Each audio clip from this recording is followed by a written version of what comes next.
নবনীরদ নিন্দিত কান্তিধারম রস সাগর নাগর ভূপবরম। Thank you. हरे कृष्णा।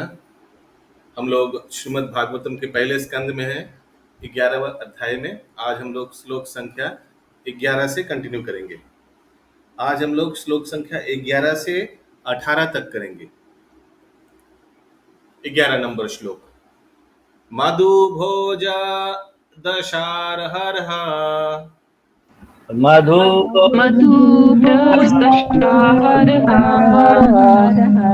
कुकुराधाक वृष्णिभिः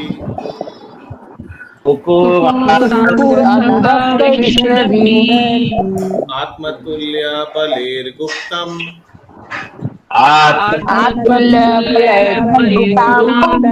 नागेर भोगवतीमिव।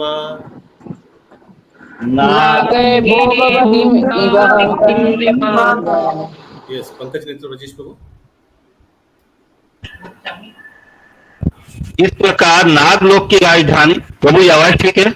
हाँ, थोड़ा हल्का हो सकता है, दूर हो जाए, थोड़ा दूर। जिस प्रकार नागलोक की राजधानी भोगवती नागों के द्वारा रक्षित है, उसी तरह द्वारका की रक्षा कृष्ण के समान बलवान वृष्णि के वंशजों भोज, मधु, दर्शाह, अर्ह, कुकुर, अंधक इत्यादि द्वारा की जाती थी।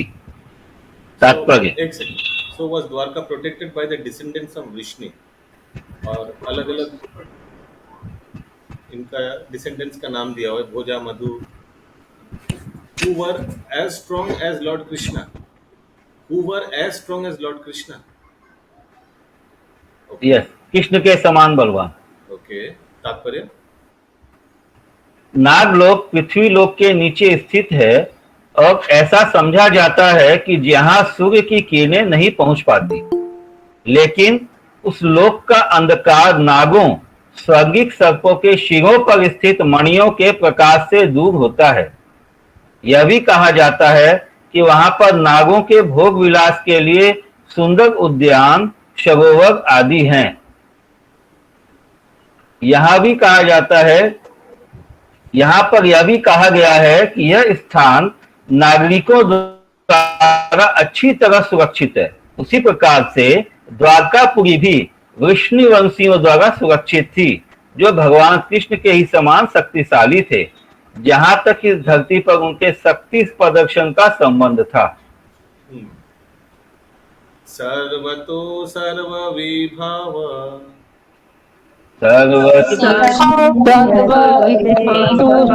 पुण्य वृक्ष लताश्रमे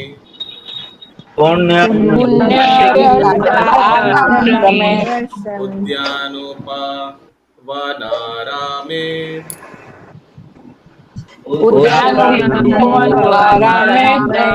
वृत पद्मकर स्वीयम्।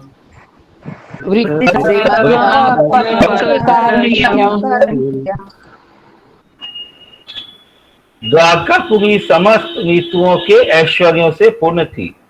उसमें सर्वत्र आश्रम, उद्यान, पुष्पोद्यान, पार्क तथा कमलों से परिपूर्ण जलाशय थे। तात्पर्य। मानव सभ्यता की पूर्णता प्रकृति के वरदानों का सदुपयोग करके उनके सहज रूप में करने से संभव बनाई जा सकती है, जैसा कि द्वारका के ऐश्वर्य के वर्णन से प्रकट है। उसके चारों ओर पुष्पोद्यान तथा फलों के बगीचे थे और जलाशय थे, जो कमलों से परिपूर्ण थे। यहाँ पर किसी मिल तथा कसाई घर के बल पर चलने वाली फैक्ट्री का उल्लेख नहीं है, जो आधुनिक महानगरों के लिए आवश्यक साज सामग्री है। फिर भी आधुनिक सुसंस्कृत मनुष्य के अंतःकरण में भी प्रकृति के वरदानों का उपयोग करने की रुचि बरकरार है। आधुनिक सभ्यता के अग्रणी अपने निजी आवासों को ऐसे स्थानों में बनाते हैं जहां सुंदर बगीचे तथा जलाशय हों, लेकिन सामान्य व्यक्तियों को वे पार्कों तथा बगीचों से रहित दम घोटू स्थानों में रहने के लिए छोड़ देते हैं। लेकिन यहाँ पर हमें द्वारकापुरी का सर्वथा भिन्न वर्णन प्राप्त होता है। ऐसा लगता है कि सारा धाम ऐसे उद्यानों तथा पार्कों एवं कमलों से परिपूर्ण जलाशयों द्वारा घिरा हुआ था। ऐसा लगता है कि सारे लोग प्रकृति द्वारा प्रदत्त फूलों तथा फलों पर निर्भर थे और वहां ऐसे उद्योग नहीं थे जो गंदी बस्ती तथा झुग्गी झोपड़ियों बढ़ावा देते हैं। सभ्यता की प्रगति का अनुमान उन मिलों तथा फैक्ट्रियों की बढ़ोतरी से नहीं लगाया जाता जिनसे मनुष्य की कोमल भावनाएं विनष्ट हों, अपितु मनुष्यों में प्रबल आध्यात्मिक प्रवृत्तियों के विकास से लगाया जाता है, जिससे उन्हें भगवत धाम वापस जाने का अवसर प्राप्त हो सके। फैक्ट्रियों तथा मिलों का विकास उग्र कर्म कहलाता है और ऐसे कर्म से मनुष्य तथा समाज की सुकोमल भावनाओं का क्षय होकर असुरों का कारागार बना देती है। यहाँ पर हम पवित्र वृक्षों का उल्लेख पाते हैं जिनमें ऋतुओं के अनुसार फूल फल लगते हैं। अपवित्र वृक्ष केवल व्यर्थ के जंगल होते हैं और इनका उपयोग केवल ईंधन के लिए हो सकता है। आधुनिक सभ्यता में ऐसे अपवित्र वृक्षों को सड़क के दोनों किनारों पर रोपा जाता है। मानव शक्ति का सदुपयोग सुकोमल भावनाओं के विकास के लिए होना चाहिए, जिससे आध्यात्मिक ज्ञान प्राप्त हो सके और इसी में जीवन का समाधान प्राप्त होता है। मनुष्य के शरीर में सूक्ष्म तंतुओं के विकास के लिए फल फूल, सुंदर उद्यान, पार्क, कमलों के बीच क्रीड़ा करते बतख एवं हंसों से युक्त जलाशय तथा प्रचुर दूध तथा मक्खन देने वाली गायें आवश्यक हैं। इसके विपरीत कारागार तुल्य खाने, फैक्ट्रियां तथा कार्यशालाएं श्रमिक वर्ग में आसुरी प्रवृत्तियों को जन्म देती है। श्रमिक वर्ग के बल पर ही शोषण को प्रश्रय मिलता है, फलस्वरूप उनमें अनेक प्रकार के उग्र संघर्ष होते रहते हैं। द्वारका धाम का वर्णन सभ्यता के लिए एक आदर्श प्रस्तुत करता है। हरे कृष्ण। हरे कृष्णा प्रभु, इधर एक लाइन है, श्रमिक वर्ग के बल पर ही शोषण को प्रश्रय मिलता है। तो थोड़ा समझा दें। As against this, the dungeons of mines, factories, and workshop develops demonic propensities. The vested interests flourish at the cost of working class, and consequently, there are severe clashes between them in so many ways. So, ये जो labour class है, इन लोग को शोषण करके जो अमीर industrialists है, उन लोग धनी हुआ है ना, करेक्ट? हम लोग अगर देखें, ये लेबर क्लास उतना पढ़े लिखे नहीं है, उन लोग को शोषण करना बहुत आसान होता है। सिर्फ ये इंडस्ट्रीज की बात नहीं है, सत्यम घर में भी हम लोग देखते हैं, कोई अगर हम लोग का जो मेड सर्वेंट या वैसे है, जो लोग धनी व्यक्ति है, उन लोग कैसे इन लोग से काम करा लेता है अच्छा से, और इन लोग को शोषण करते रहता है, यानी कुछ कम देता है रेमुनरेशन और ज़्यादा उनसे परिश्रम लेता है अपना कार्य के लिए। It's called exploitation. और ऐसे करके सब फ्लरिश होता है, वही बताया जा रहा है। लेकिन कृष्णा प्रभु जी, आइडियल, एक सेकेंड, आइडियल एकदम आदर्श समाज में ऐसा नहीं होता है। आदर्श समाज में शोषण का प्रश्न नहीं उठता है, क्योंकि गरीब आदमी भी वो अपना जमीन पे रहता है बहुत खुश होकर, उसको दूसरे के जगह काम करने का कोई प्रयोजन नहीं है। जैसे आदर्श वैदिक समाज में सभी व्यक्ति का थोड़ा जमीन होता था, गाय होता था, और जमीन और गाय के बल पर वो अपना पूरा परिवार को आराम से चला सकता था। दूसरे को घर जाकर नौकरी करने का या कोई फैक्ट्री में जाकर नौकरी करने का सवाल ही नहीं होता था, और फैक्ट्री भी नहीं होता था उस समय। क्यों? क्योंकि भगवान सब कुछ दिया है, अलग से बनाने का कोई प्रयोजन नहीं है। There is no need. यही सब श्रील प्रभुपाद भी बता रहे हैं। यस मुकुंद प्राण प्रभु। प्रभु जी भाई मैं जानना चाह रहे थे कि क्या उस समय कारखाना था कुछ नहीं था, जो एकदम नहीं था। तो विदाउट लिखा हुआ है इसके विपरीत कारखाने फैक्ट्रियां तथा कार्यशालाएं श्रमिक वर्ग में अशुद्धि प्रवृत्तियों को जन्म देती है। वो अभी का उदाहरण देकर बतला समझा रहे हैं प्रभु हाँ, जी। अगर फैक्ट्री नहीं था तो लेबर क्लास का कोई दरकार ही नहीं। लेबर क्या करेगा, सब अपना अपना सेल्फ सफिशिएंट, ठीक है। सिंपल लिविंग, हाई थिंकिंग, हरे उसीलिए कृष्ण प्रभु। ज्यादा रिक्वायरमेंट्स भी नहीं था। लोग बहुत साधारण जीवन यापन करते थे, उन लोगों का ज्यादा मांग ही नहीं था। यस संगीनी श्याम माता जी। हाँ प्रभु जी, पहले जमाने में भी तो जब राजा महाराजा लोग रहते थे तो सैनिक वगैरह रहते थे, दास दासियां रहती थी, और फिर वहां उस समय भी तलवारें वगैरह होता था, तो भी सब तो श्रमिक वगैरह ही ना करते रहे होंगे। तो ऐसा नहीं है कि जो भी सैन्य है सभी शूद्र है। There is a difference between labour class and सैन्य, यानी सोल्जर जो आप बता रहे हैं सैन्य। Soldiers need not be all शूद्रस। रिक्रूटमेंट जो होता था बेस्ड ऑन देयर क्षमता के अनुसार उन लोग को रिक्रूट किया जाता था। अगर कोई व्यक्ति उनमें तलवार चलाने का अच्छा, माने वो कला उनका अच्छा आता है, तब उनको रिक्रूट किया जाता है। ऐसा नहीं कि जो भी शूद्र है उन लोग को ले आओ, फिर तो पूरा सोल्जर हार जाएगा। जिनका अच्छा से क्षमता नहीं है युद्ध में, उनको भी नियुक्त किया जाएगा क्योंकि वो शूद्र है, ऐसा तो नहीं होता है। एज पर क्वालिफिकेशन अपॉइंट किया जाता था। यस 13 नंबर श्लोक। गोपुरद्वारा मार्गेषु गोपुरद्वारमार्गेषु कृत कौतुकतोरणम् कृतकौतुकतोरणम् चित्रध्वजा पताकाग्रे चित्रध्वजपताकाग्रेण अन्तप्रतिहतातपम्। अन्तःप्रतिहतातपम्। यस भगवान के स्वागतार्थ नगर का द्वार, घरों के दरवाजे तथा सड़कों के किनारे झंडियों से सजे बंधनवार बहुत ही सुंदर ढंग से केले के वृक्षों तथा आम की पत्तियों जैसे मांगलिक प्रतीकों से सजाए गए थे। झंडियां, फूल मालाएं तथा चित्रित संकेत एवं लिखे गए सुवाक्य धूप को अवरुद्ध कर रहे थे। तात्पर्य, विशेष उत्सवों की flags, garlands and painted signs, slogans all combine to shade the sunshine. Okay.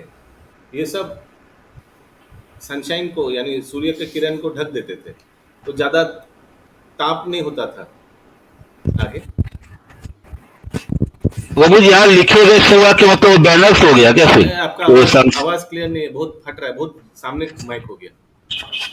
तो जो लिखे हुए सुवाक्य बोल रहे ऊपर में वो बैनर्स हो गए ना, बैनर। यस जिसके कारण वो धूप नहीं आ गया। हाँ तात्पर्य, विशेष उत्सवों की सजावट के लिए प्रतीक भी प्रकृति के उपहारों से केले के वृक्षों, आम के वृक्षों, फूलों तथा फलों से लिए गए थे। आज भी आम वृक्ष, नारियल तथा कदली वृक्षों को मांगलिक प्रतीक माना जाता है। ऊपर जिन झंडियों का उल्लेख हुआ है उन सभी में भगवान महान सेवक गरुड़ अथवा हनुमान के चित्र अंकित थे। अभी ऐसे चित्र तथा अलंकरण भक्तों द्वारा पूजित हैं और भगवान की तुष्टि के लिए सेवक को अधिक सम्मान प्रदान किया जाता है।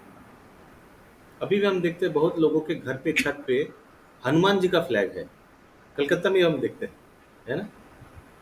तो ये मांगलिक यानी ये मंगल सिंबल है, ऑस्पिशियसनेस, मंगलमय होता है। गांव में सभी घर में है प्रभु, गांव में सभी घर में देखिएगा फ्लैग लगा, बजरंग बली का। हाँ, हर घर में, हर घर में। हमारे घर में भी है, हम लोग के भी है, अभी भी है। हरी बोल।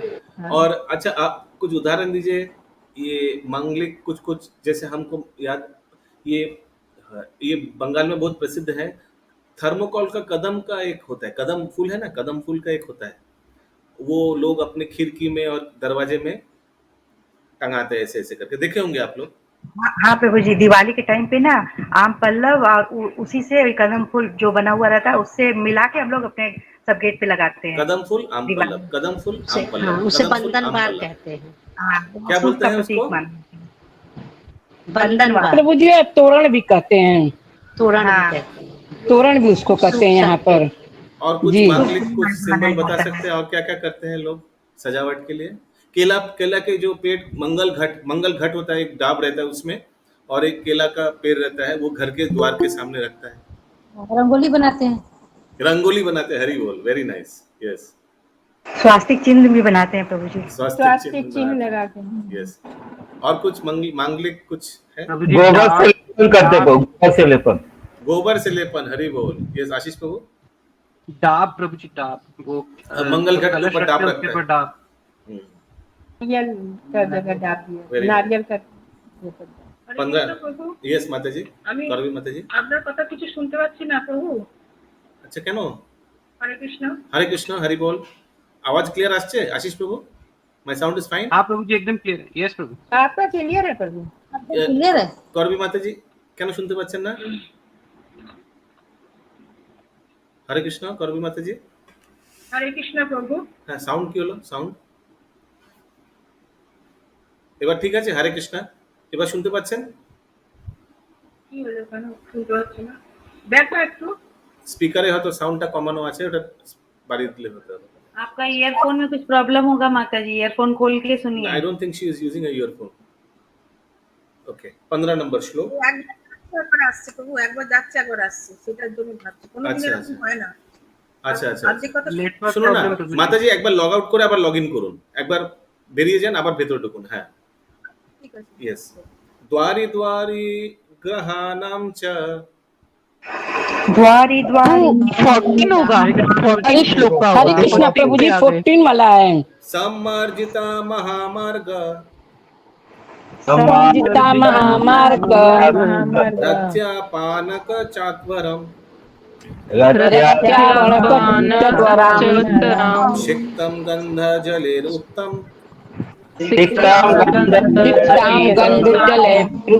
फल पुष्पक सातंकुरे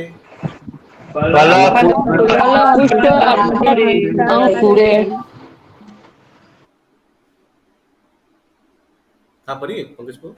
पथ मार्गों, बाजारों तथा चौकों को भली भांति झाड़ बुहार कर उन पर सुगंधित जल छिड़का गया था और भगवान का स्वागत करने के लिए सर्वत्र फल फूल तथा अक्षत अंकुर बिखेरे गए थे। तात्पर्य, द्वारका धाम के एक second I am meeting with all clean and scented water. Scented water में क्या क्या हम लोग डालते हैं? अगरू डालते हैं और वो गुलाब जल डालते हैं। यस। एक पंचपुष्प पानी, एक पंचपुष्प भी आता है, एक पंचपुष्प। ये हम लोग वो अमरनाथ ना क्या है ना, उसमें अमरनाथ वो जो दुकान है बाजार में, वो पंचपुष्प का एक सेंट आता है, वो हम लोग मंदिर में भी यूज करते हैं। जल आता है प्रभु जी, पंचपुष्प जल आता है। हाँ, वो बहुत अच्छा सेंट है उसमें। अगुरु, यस, अगुरु, यस। आगे। तात्पर्य, प्रभु जी अक्षत, हरे कृष्ण प्रभु जी। यस माता जी। अक्षत अंकुर बिखेरे गए। अक्षत तो समझ में, अंकुर क्या चीज? सीड अनब्रोकन सीड, यानी जैसे हम देखे हैं पूजा के समय आमेर सीड नहीं, क्या बोलते हैं, कुछ ये देखिएगा सरस्वती पूजा के समय बाजार में ये सब आता है, विश्वकर्मा पूजा के समय भी मंजरी रहता है, मंजरी। हाँ, आम की मंजरी। আর কি কি সিড পাওয়া যায়? আমের সিড আর অন্য সিড বিক্রি হয়। ये शुभ है, ऑस्पिशियस है। आगे। द्वारका धाम के राजमार्गों तथा गली कूचों को सिक्त करने के लिए गुलाब तथा केवड़ा के फूलों को आश्रित करके तैयार किया गया सुगंधित जल मंगवाया गया था। इनके उपरांत बाजारों तथा चौकों को भली भांति झाड़ा बुहारा गया था। उपर्युक्त वर्णन से प्रतीत होता है कि द्वारका धाम बहुत बड़ा था, जिसमें अनेक राजमार्गों, गलियां तथा पार्कों, उद्यानों एवं जलाशयों से युक्त चौक थे। और इन सबों को फूलों फलों से सुंदर ढंग से सजाया गया था। भगवान का स्वागत करने के लिए इन फूलों फलों को अक्षत अंकुरों के साथ सार्वजनिक स्थलों पर बिखेर दिया गया था। अक्षत, बीज व अंकुर शुभ माने जाते थे और उत्सवों के दिनों में हिंदू लोग आज भी इनका प्रयोग करते हैं। तो ये प्रतीक लगता है कि ये जो द्वारका धाम ये ऐश्वर्यपूर्ण धाम है, बहुत ऑपुलेंट है, भगवान राजपाट करते हैं इधर। तो माधुरी धाम कौन सा है? वृंदावन। ऐश्वर्य धाम कौन सा है? द्वारिका। और औदार्य धाम कौन सा है आशीष प्रभु? मायापुर, नवद्वीप। यस। 15 नंबर श्लोक। द्वारे द्वारे ग्रहाणां च द्वारे द्वारे गृहाणां च दधि अक्षत फले शुभि दधि अक्षतफले शुभि अलंकृतं पूर्णकुंभे अलंकृतां पूर्णकुंभे बलिभिर्धूप दीपके धूप दीपके। प्रत्येक घर के द्वार पर दही, अक्षत फल, गन्ना तथा पूरे भरे हुए जल पात्रों के साथ ही पूजन की सामग्री, धूप तथा बत्तियां सजा दी गई थी। अक्षर फल माने गोटा, गोटा फल, अक्खा। तात्पर्य, वैदिक प्रथा के अनुसार स्वागत विधि शुष्क नहीं होती है, जैसा कि ऊपर उल्लेख है। स्वागत के लिए केवल राजमार्ग तथा गली कूचे ही नहीं सजाए गए थे, अपितु अपने अपने सामर्थ्य के अनुसार आवश्यक वस्तुओं जैसे धूप, दीप, फूल, मिठाई तथा स्वादिष्ट खाद्यों द्वारा भगवान की पूजा भी की गई थी। ये सभी वस्तुएं भगवान को अर्पित की गई और वहां पर एकत्र नागरिकों में प्रसाद वितरित किया गया। अतएव यह आज के शुष्क स्वागत जैसा न था। प्रत्येक घर भगवान का ऐसा स्वागत करने के लिए प्रस्तुत था। अतएव राजमार्गों तथा गली कूचों के घर घर में ऐसा प्रसाद नागरिकों को बांटा गया और यह समारोह सफल रहा। प्रसाद वितरण के बिना कोई भी उत्सव पूरा नहीं होता और यही वैदिक संस्कृति की शैली है। निशम्य प्रेष्ठम आयंतम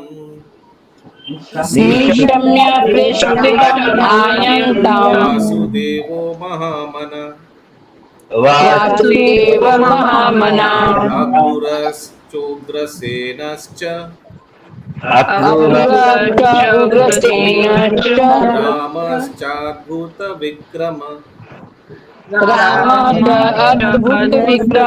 प्रद्युम्नश्च रुदेनश्च साम्बो जाम्बवती सुता प्रहर्ष वेजोच्छासिता शयनासन भोजनः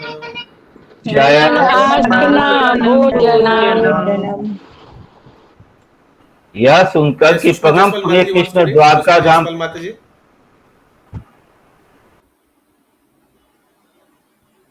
सुषमा जसपाल माता जी है। यस प्रभु। हरे कृष्ण प्रभु। हरे कृष्ण। यह सुनकर कि पवित्र परम प्रिय भगवान श्री कृष्ण द्वारका धाम पहुंच रहे हैं, महामना, वसुदेव, अक्रूर, उग्रसेन, बलराम, अलौकिक शक्ति संपन्न प्रद्युम्न, चारुदेशेन तथा जाम्बवती पुत्र सभी इतने प्रसन्न हुए कि उन्होंने लेटना, बैठना तथा भोजन करना छोड़ दिया। तो हम लोग को मालूम है बलराम जी युद्ध में भाग लिया था महाभारत में। प्रभु जी। तात्पर्य, वसुदेव राजा सूरसेन के पुत्र, देवकी के पति तथा भगवान श्री कृष्ण के पिता। ये कुंती के भाई तथा सुभद्रा के पिता हैं। सुभद्रा अपने फुफेरे भाई अर्जुन से ब्याही गई थी और यह प्रथा आज भी भारत के कुछ भागों में प्रचलित है। वसुदेव को राजा उग्रसेन के मंत्री के रूप में नियुक्त किया गया था और बाद में उन्होंने उग्रसेन के भाई देवक की 8 कन्याओं के साथ विवाह किया। देवकी उनमें से एक थी। कंस उनका साला था और वसुदेव ने स्वेच्छा से कंस का बंदी बनना इस शर्त पर स्वीकार किया कि वे देवकी का 8वां पुत्र उससे सौंप देंगे। लेकिन भगवान श्री कृष्ण की इच्छा से यह विफल रहा।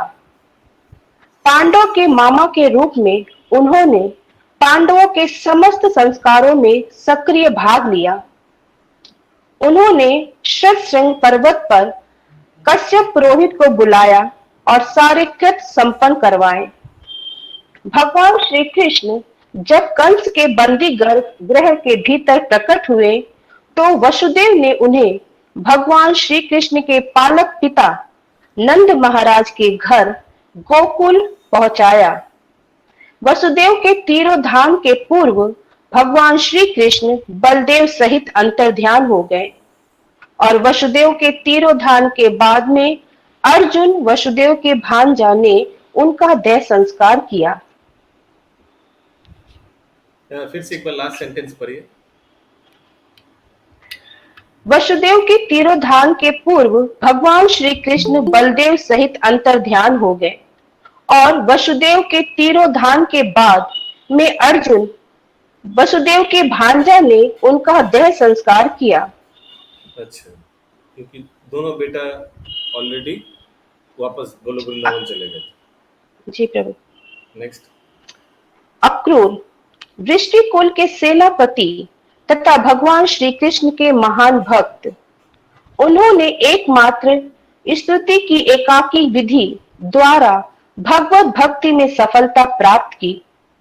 वे आहुक की पुत्री सूतनी के पति थे। जब अर्जुन भगवान श्री कृष्ण की इच्छा अनुसार सुभद्रा का हरण करके ले गए तब उन्होंने अर्जुन की सहायता की थी। सुभद्रा का सफलतापूर्वक हरण होने के बाद भगवान श्री कृष्ण तथा अक्रूर दोनों ही उनसे मिलने गए और इस घटना के पश्चात अर्जुन को दहेज दिया। सुभद्रा के पुत्र अभिमन्यु का जब महाराज परीक्षित की माता उत्तरा के साथ विवाह हो रहा था तब भी अक्रूर उपस्थित थे। अक्रूर के ससुर आहुक की उनसे नहीं बनती थी, किंतु दोनों ही श्री भगवान के भक्त थे। उग्रसेन वृष्टिकुल के सर्वाधिक पराक्रमी राजाओं में से एक और महाराज कुंती भोज के चचेरे भाई। इनका दूसरा नाम आहुक था। वसुदेव इनके मंत्री थे और शक्तिशाली कंस इनका पुत्र था। इसी कंस ने अपने पिता को बंदी बनाया और स्वयं मथुरा का राजा बन गया। भगवान श्री कृष्ण तथा उनके भाई भगवान बलराम की कृपा से कंस मारा गया और उग्रसेन पुनः राज सिंहासन पर बैठाए गए। जब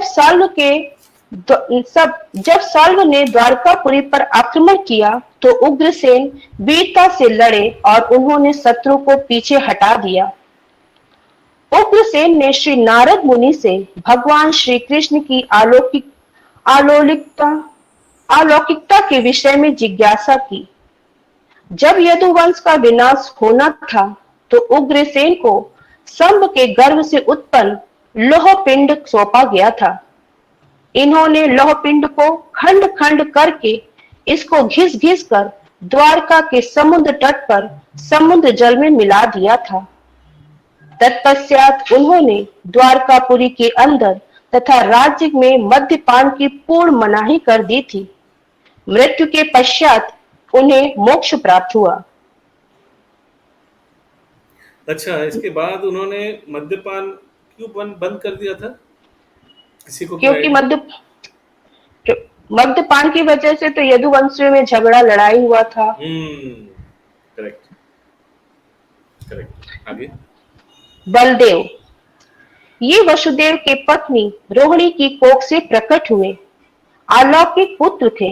इन्हें यही इनका दूसरा नाम आहुक था जो लिखा हुआ है, तो यही उनके अक्रूर के ससुर थे। हाँ, जिनसे उनका बनता नहीं था, लेकिन दोनों ही भगवान के भक्त थे। आगे। इन्हें रोहिणी नंदन अर्थात रोहिणी के प्रिय पुत्र भी कहा जाता है।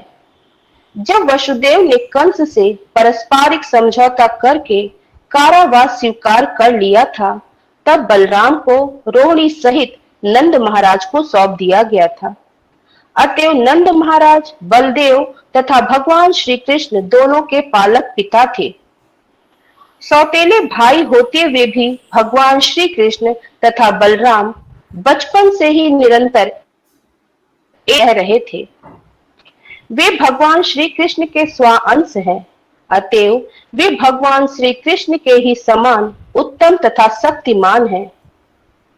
वे विष्णु तत्व ईश्वर तत्व की श्रेणी में हैं।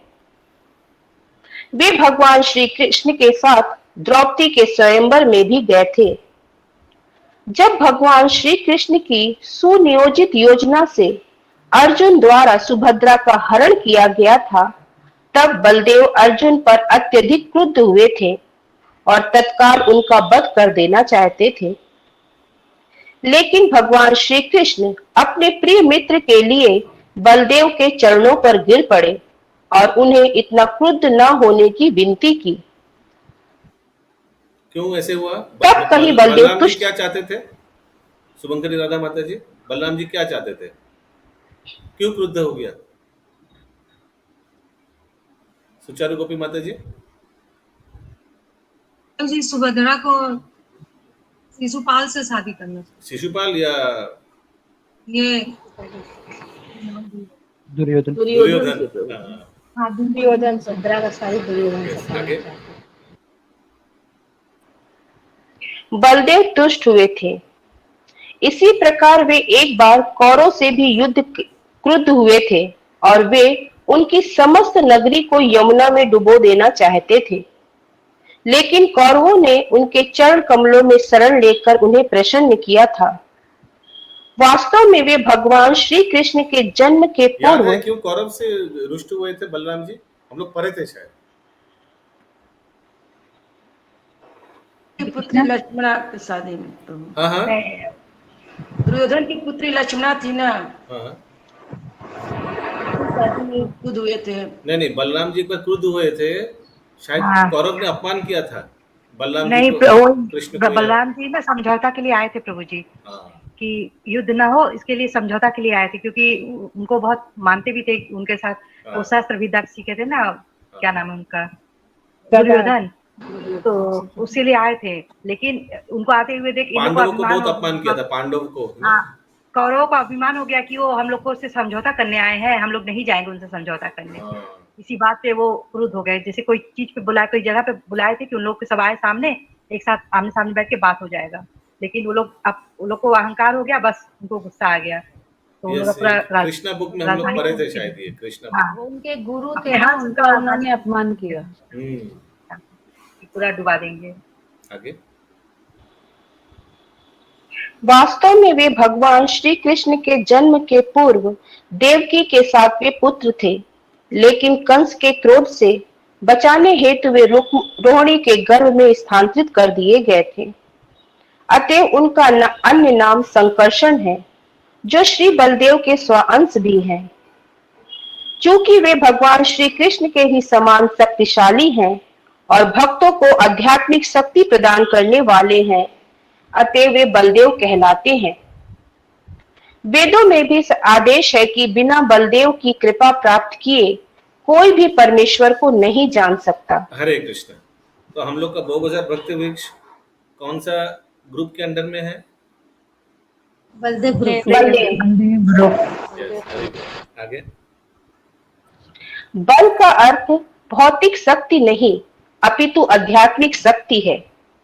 कुछ अल्पज्ञ मनुष्य बल को शारीरिक बल मानते हैं, लेकिन शारीरिक बल से किसी को आत्म साक्षात्कार नहीं हो सकता। शारीरिक शक्ति का अंत भौतिक शरीर के साथ ही हो जाता है, लेकिन आध्यात्मिक बल जन्म जन्मांतर तक आत्मा के साथ साथ जाता है। अतएव बलदेव द्वारा प्रदत्त किया गया बल कभी व्यर्थ नहीं जाता। यह बल शाश्वत होता है और इस प्रकार बलदेव समस्त भक्तों के आदि गुरु हैं। श्री बलदेव संदीपनी मुनि के शिष्य के रूप में भगवान श्री कृष्ण के सहपाठी भी थे।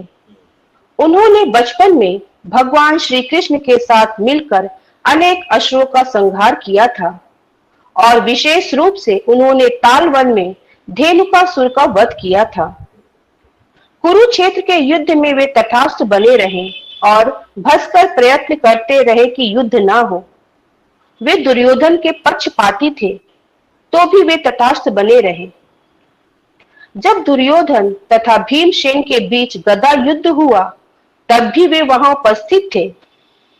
जब भीमसेन ने दुर्योधन की जांघ पर या कमर के नीचे प्रहार किया तो वे उससे क्रोधित हुए और इस अनुचित कार्य का बदला लेना चाहते थे, लेकिन भगवान श्री कृष्ण ने भीम को उनके क्रोध से बचाया। लेकिन भीमसेन से नाराज होने के कारण उन्होंने तुरंत उस स्थान को छोड़ दिया और उनके जाते ही दुर्योधन मृत्यु को प्राप्त होने हेतु भूमि पर गिर पड़ा। उन्होंने अर्जुन के पुत्र अभिमन्यु का अंतिम संस्कार किया क्योंकि वे उसके मामा थे। उस समय समस्त पांडव इतने शोक संतप्त थे कि यह संस्कार करना उनके बस की बात न थी। अंतिम अवस्था में उन्होंने उनके मुख से एक महान श्वेत सर्प को उत्पन्न करके इस जगत से प्रयाण किया और इस प्रकार वे शेषनाग द्वारा सर्प के रूप में ले जाए गए। हरे कृष्णा।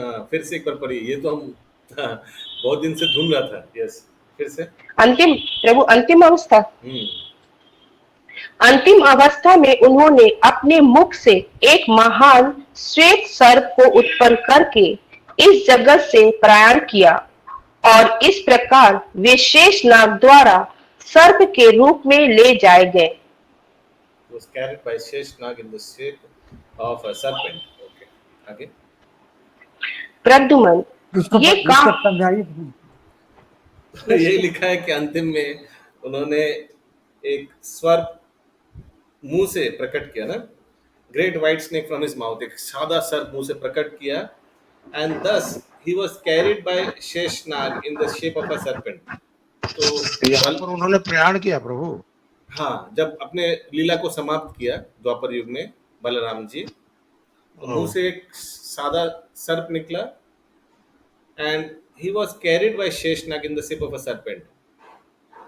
अनंत शेष आया यानी शेषनाग आया और वो सादा जो सर्प निकला था उनको लेकर चला गया, बलराम जी को लेकर चला गया। प्रद्युमन, ये कामदेव के अथवा अन्य व्यक्तियों के अनुसार सनत कुमार के अवतार थे और परमेश्वर श्री कृष्ण तथा द्वारका की महारानी लक्ष्मी देवी श्रीमती रुक्मणी के पुत्र के रूप में प्रकट हुए थे। अर्जुन को सुभद्रा से ब्याह के पश्चात बधाई देने गए लोगों में वे शामिल थे। वे उन प्रधान सेनापतियों में से एक थे जिन्होंने साल्व से युद्ध किया था और युद्ध भूमि में उससे लड़ते लड़ते वे मूर्छित हो गए थे। उनका सारथी उन्हें युद्ध भूमि से शिविर में ले आया था, किंतु उन्होंने इस कार्य के लिए उसे कोसा था तथा स्वयं अत्यंत खिन्न हुए थे। किंतु उन्होंने पुनः साल्व से युद्ध किया और विजयी हुए थे। उन्होंने श्री नारद मुनि से विभिन्न देवताओं के विषय में सुना। वे भगवान श्री कृष्ण के हम लोग आगे कृष्ण बुक में पढ़े हैं क्या? ये यस प्रभु, सालवा के हाँ ये पढ़ा हुआ है। वे भगवान श्री कृष्ण के 4 पुरांशों के तीसरे हैं। उन्होंने अपने पिता भगवान क्या है रेखा माता जी?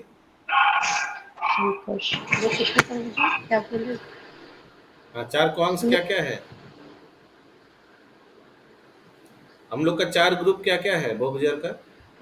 सॉरी संकर्षण, प्रद्युम्न, संकर्षण, वासुदेव और अनिरुद्ध। सॉरी सुने नहीं थे। उन्होंने अपने पिता भगवान श्री कृष्ण से ब्राह्मणों की महिमा के विषय में जिज्ञासा की थी, यदुवंशियों के बंधुधाती युद्ध में वे विष्णुओं के राजा भोज के हाथों मारे गए। मृत्यु के पश्चात उन्हें अपने मूल पद पर स्थापित किया गया। Yes, next. Charudeshna. Hare Krishna Prabhu ji. Yes, Ashish Prabhu. Prabhu ji, in his original position means spiritually और फिर से पूछिए, समझा नहीं। जो यहाँ पे लिखा हुआ he was installed in his original position, मतलब वो जो प्लेनरी पोर्शन में थे उनको वापस वहीं भेज, मतलब वहीं पर स्थापित कर दिया गया, और जो इस जड़ जगत में थे उसके हिसाब से मैं समझा नहीं। नो ही वाज इंस्टेड जड़ जगत में, ओरिजिनल पोजीशन तो भगवान के धाम में है, तो वहां चले गए। यस। चारुदेशन। हरे कृष्ण प्रभु जी। Yes. तीसरे स्थान पे है तो पहला संकर्षण, फिर वासुदेव, फिर प्रद्युम्न, फिर अनिरुद्ध। हम लोग एक शॉर्ट फॉर्म किया था ना, याद है? वो शॉर्ट फॉर्म सीक्वेंस था उसमें, उसमें सही सीक्वेंस था। SAPV, हाँ करेक्ट। तो P हो गया 3 नंबर, प्रद्युम्न 3 नंबर बताया गया ना इस श्लोक, इस तात्पर्य में भी। यस प्रभु। मैचिंग आगे। भगवान श्री कृष्ण तथा रुक्मिणी देवी के एक और पुत्र, ये भी द्रौपदी स्वयंवर में उपस्थित थे। ये अपने भाइयों तथा पिता की भांति महान योद्धा थे। इन्होंने विनिधक से युद्ध करके उसे मार डाला। शंभ, ये यदुकुल के महान सूरवीरों में से एक थे। ये भगवान श्री कृष्ण की पत्नी जामवती से उत्पन्न पुत्र थे। इन्होंने अर्जुन से धनुर्विद्या का युद्ध कौशल सीखा था और महाराज युधिष्ठिर की सभा के सदस्य बने थे। ये महाराज युधिष्ठिर के राजसूय यज्ञ में उपस्थित थे। जब प्रभास यज्ञ में सारे वृष्टि एकत्रित थे तो सात्विकी ने भगवान बलदेव के समक्ष इनकी महिमाशाली गुणों का वर्णन किया था। ये युधिष्ठिर द्वारा संपन्न कराए गए अश्वमेध यज्ञ के समय अपने पिता भगवान श्री कृष्ण के साथ उपस्थित थे। इनके भाइयों ने इन्हें गर्भवती स्त्री के रूप में कुछ ऋषियों के समक्ष प्रस्तुत किया था और इन्होंने हंसी में उनसे पूछा था कि मेरे गर्भ से क्या उत्पन्न होगा। इस पर ऋषियों ने उत्तर दिया था कि तुम्हारे गर्भ से लौहपिंड मूसल उत्पन्न होगा, जिससे यदुकुल में बंधुधाती युद्ध होगा। दूसरे ही दिन प्रातः काल शंभ के गर्भ से एक बृहद लोहपिंड मूसल उत्पन्न हुआ, जिसे उग्रसेन को उचित कार्यवाही के लिए सौंप दिया गया था। अंत में सचमुच ही पूर्ण घोषित बंधुघाती युद्ध हुआ, जिसमें शंभ मारे गए। इस प्रकार भगवान श्री कृष्ण के ये पुत्र अपना अपना स्थान त्याग कर तथा विश्राम करना, बैठना, खाना जैसे कृत्यों से विरत होकर अपने पूज्य पिता की ओर दौड़ पड़े। हरे कृष्ण। तो वो लास्ट स्टेंजा का क्या अर्थ हुआ? इस तरह भगवान कृष्ण के पुत्र। हाँ, तो जब भगवान आ रहे थे तो सब अपना अपना जो कार्य कर रहे थे सब छोड़ करके अपने पिताजी को देखने के लिए भाग कर गए।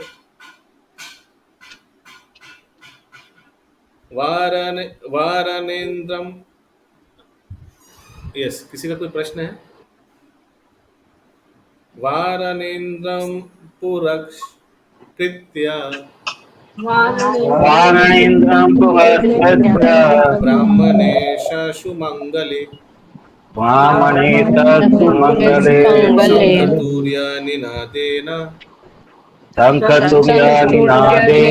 ब्रह्मघोषेण चादृत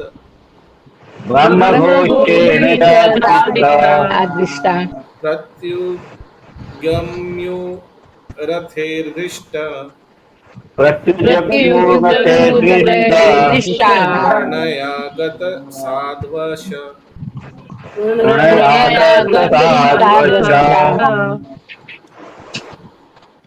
वे फूल थामे हुए ब्राह्मणों सहित रथों पर श्री भगवान की ओर तेजी से बढ़े। उनके आगे आगे सौभाग्य के प्रतीक हाथी थे, शंख तथा तुरोही बज रहे थे और वैदिक स्तोत्र उच्चारित हो रहे थे।